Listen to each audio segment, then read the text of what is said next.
हमारे तो कुछ बुझाइते ना कि हम कहाँ से व्यवस्था करी।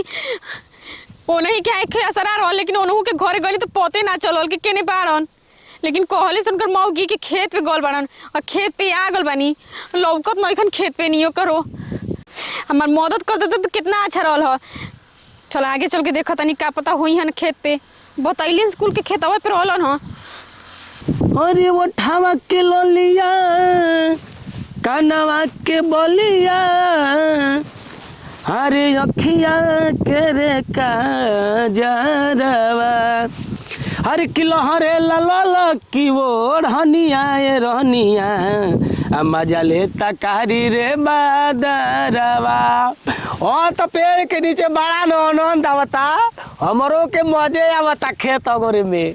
हमारे के तो असली आनंद बा। घर के आदमी जाके होने खटत न घामा में, हम छाहा में बैठल बैठल बिरहा गावतनी अगोरतनी। हमार नौकरी ठीक बा, एकदम एक नंबर के। हमारा ऐसा नौकरी बढ़िया बा। और तू हेजे बैठल बड़ा, हम तरह के कितना खोजतनी खोज एकदम थाक गईनी। अरे का हो सिगा सुनबो तू, हेजा कैसे हो?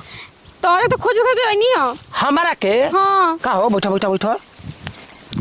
काहे हमारा के खोज तरू? का बताई, बहुत मुसीबत में न बानी। मुसीबत में? एगो तू ही बड़े के हमार मदद कर सकत रहो।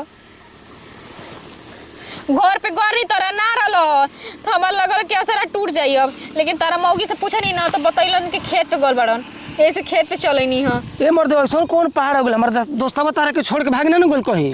ना जे दोस्तवा छोड़ के नहीं की भागल। हां तब कौन परेशानी बा? दोस्तवा के बहुत तबीयत खराब है, हमरा के कुछ पैसा ऐसा दे देना। पैसा जे आवता उ पैसे खाती आवता, बुझाता कि हम पेड़ लगावले बनी पैसा वाला। देखा दे देना, हम तारा के सूद समेत लौटा दे हम। देखो ये घरी जुग जमाना बा न कि केहू के पैसा कौड़ी मत दो, दे देला के बाद में काम हो जाता, दुख बिसर जाता।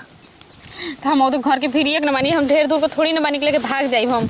ना ना हमरा लगे पैसा वैसा नहीं खे, कहीं और से व्यवस्था कर लियो। देखा ना दे देना, तू जवन कहबन हम तवन करे खातिर तैयार बनी दम। देखो हमारा के वो चीज के लालच मत धरावो, ठीक ना? लालच में आवला नहीं खी। 1.5 मिनट खाती हम अपन 20,000 रुपया बर्बाद करे जाई? एक बार तू हमरा के दे देना, हम तो हर सूद समेत पूरा लौटा देब। हम प्रॉमिस करतानी तरह से। सिंहासना बा कहाँ बा हो? हॉस्पिटल में भर्ती बाड़न। हॉस्पिटल में भर्ती बा? ओकरा अचानक का हो गेल हो? अचानक एकदम बुखार पकड़ल से गिर गइलन ह।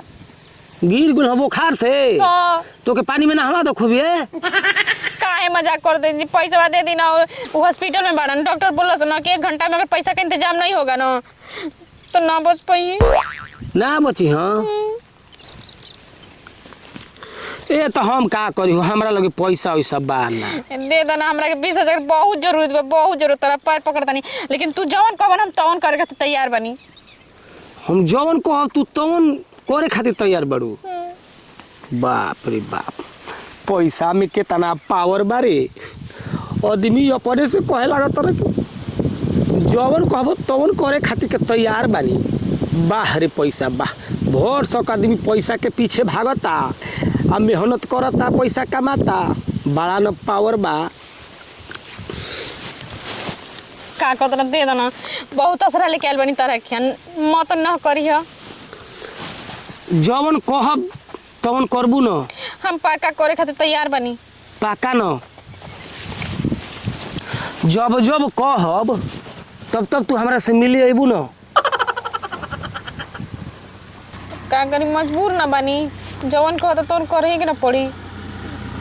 हाँ ठीक बाटे, हम तैयार बनी। हैं? तैयार बनी। सोच लो कि मेहरारू के आधा हक हमारा के चाही, एकरा बदला में कहबू तो तारा के कितना पैसा चाही? 20,000। 20,000 तारा के फिर जरूरत पड़ी तो दे पैसा, लेकिन आधा हमारा के हक दो। ये सकी तू बड़ा सुंदर बाड़ू, हम ना जानते रहनी कि मोदी सिंहासन के मेहरारू इतना सुंदर भी देखले रहनी हो, बाकी बढ़िया से ना देखले रहनी हो। ये बेरा नजरी से देखनी हो, बाहरे ससुरा लुकवा दिला जाइला घरे तो हमरा जाए जरूरी बा। टेंशन मत लो, जब हम बानी न तो तारा पति के कुछ ना होई, ओइसे में भी हमार दोस्ते न हो। आय ये इस नाल बनी दोस्त ही ना काम देवेला। जान तरु मन करता कि तारा के भर पेट ऐसा ही देखत रही जानलू। अगला दिन निहरिया भर पेट देखियो, लेकिन अभी हमरा के जाए दो ना, बहुत जरूरी बटे। अगर ना पहुँचब ना तो बहुत बुरा हो जाए। अब तो जान तड़ू हमरा तो तारा के छोड़ ही के मन नहीं करत, लेकिन लो जब कह तड़ू तो हम तारा के दे तानी। ए माल झरन चल के घरे टाइम हो गई। चल तानी भैया, चल तानी, तनी एगो काम बा कोई के आवत तानी, तू चलो। सिंहासन भाई का करतनी आय सुने रही कि इनकर मरद का तबीयत खराब बाटे। हाँ। हॉस्पिटल में भर्ती बा। आइए जा बाड़ी का हो तनको तारा मरद के दर्द नहीं खे लागत। हां मरद छोड़ के जा सिवान में बाड़ू कैसन हो मेहरारू हो। तू का जनबा हमके कितना दर्द बाटे। हमके दर्द रही तो अपन मरद के छोड़ के जाए तू कि मरद के अगर तू गजब तू मेहरारू बाड़ू हो। हां बस सिंहासन भैया कैसन मेहरारू पा के तू तो तरिया गइल हो खबर। देखा जानी जी कैसे छलक लगावता लन। ए मर्दे भैया कबो कबो सुबह बोलल जाला। तू तो मौका चाहेलो चौका मारे खातिर। हम जानत नहीं कि तारा बारे में कितना नीमन हो, दूध के धोवला 5 पानी के पखारल हो। तो हम जानी ना तार खानदानों के बारे में जानी ना।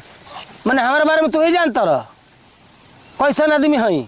ए हो तू दोनों हम जाई ना, हमरा लेट होता। सुना ना हैला पूरा 25,000 रुपया बा, लेकिन टाइम से तू हमरा के दे दी हो। ठीक बाटे। ओ भौजी मर्दे तू पैसा कति आई रहलू हो। है पैसा लो। अरे नहीं देखे ना ताके कैसे ही बोल देना जाए। ए कहले रहतू तो हम ही तारे के ढेर रुपया दे देल हतीन हो। खोल के कहले रहतू तब ना। अब हमरा के जे अखिलो को करे के पहले कहां रहल ह, चारियों लोग खोज के हमरा के आई बड़ी थाक पोक के ना मिलल तो। जेकरा प्यास लगेला वो कुआं के पास जाला, कुआं प्यासा के पास नहीं आता है। नहीं आता है। हाँ पढ़े लिखे के 13-22 इंग्लिश जानता है, नहीं आता है। चुप जा अपन काम कर मर्दे। 1.5 साल पढ़ल लिखल बड़ा मालूम बा। ए हम तो खुदे अंगूठा छाप हई। हाँ तो तू का जान बेरे। ए सिंहासन में देखो हमरा के माफ करियो ठीक न। जौन तू सोये तर उ बात नहीं के उतना तम तारा से बतियौनी हो, उहे ना बतियल रहती। तू हमके ने ओने लगल हो बहकावे, ऐसे थोड़ा सा बतिया देबे ठीक न। तू हमर पैसा टाइम से दे दी हो, अब ओइसन कुल बात नहीं के ठीक न। ऐसे कि हमर दोस्त हो, आ दोस्त के मेहरारू के संगे धोखा ना करे के चाहिए ठीक न।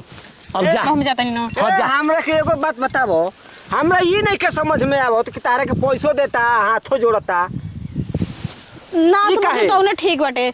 कुछ तो बात बा है बता के जा। जा तू जा अरे भाई साला। हम बताव तनी इ नो एक मरद के न तबीयत खराब बा, तो हमरो के मालूम बा। तो पैसा मांगे आइल है। तो हम कहनी कि हमरा लगे पैसा नहीं खे, तो कहती है कि देखी ना जिंदगी के सवाल बा, हमार मत करो ना, जवन कहब रौरा साथे न तवन करब, लेकिन पैसा दे दी। तो हम कहनी कि जवन कहब तवन करबू। तो आ तो हाँ, तो हम कहनी कि जाए दो, हमार दोस्त बाटे, दोस्त के मेहरारू के संगे फायदा ना उठाए चाहिए, पैसा दे देनी उहे हाथ जोड़नी हो। क्वेश्चन कुल मत सोची हो, हर काम पैसा से ना होला, अभी भी कुछ बा दुनिया में। हाँ ईमानदारी जानत रही ना तारा बारे में, तू इतना जल्दी पैसा दे वाला ना हव। हाँ वो तो तार दोस्त रहल हो, यही से शॉर्ट दे देल हो, न तो दोस्त ना रहित ना तो दूसर मेहरारू के चक्कर में पड़ गई रहत तू। तो जाए दो जी ही तो हमरो के कहियो आटी ना। हाँ जी तो कहियो तारा के दी ना। जी ही तो दी ही। हाँ देबे उ नानी तो ओकर मेहरारू दी ही ना। हाँ तो तेरा असूल हो जाई। केहू तो ए पैसा हाँ भाई एने ओने जाइबो एने ओने। चल भाई चल हम बुझत तनी तारा पर हम जल्दी भरोसा ना कर सकते। हम बुझत नहीं, तू हमरा के लपेट टोपेट के वही में लेके जाइल चाह। चलो। चलो घर चलो।